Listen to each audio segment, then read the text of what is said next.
ভাৰত চৰকাৰৰ যেতিয়া যিকোনো হেৰিটেজ প্ৰটেকশ্যন বা হেৰিটেজক ৱৰ্ল্ড হেৰিটেজ বুলি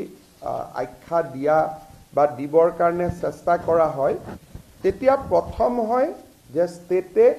ৰিকমেণ্ডেশ্যন কৰিব লাগে আৰু ডছিয়াৰ পঠিয়াব লাগে ডছিয়াৰ আৰু ৰিকমেণ্ডেশ্যন প্ৰথমবাৰৰ বাবে অসম চৰকাৰে 2019-20 যিখন আমাৰ বাজেট আছিল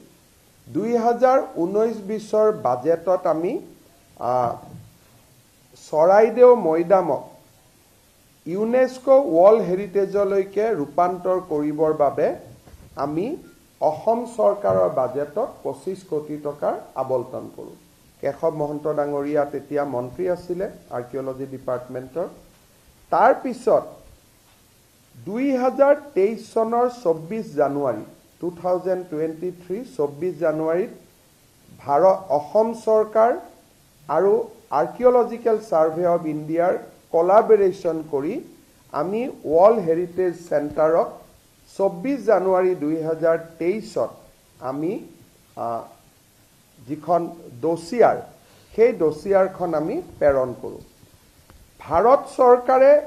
এটা বছৰত এটা মাত্ৰ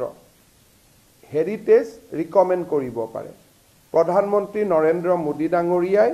2023 চনত তেওঁলোকে প্ৰথম অসমৰ এই হেৰিটেজ প্ৰপাৰ্টিটোক বা ঐতিহ্য ক্ষেত্ৰখনক ভাৰতৰ একমাত্ৰ মনোনয়ন হিচাপে আগবঢ়াই দিয়ে আৰু আজি মই বিশ্বাস কৰোঁ যে আমাৰ এই ক্ষেত্ৰত অসমে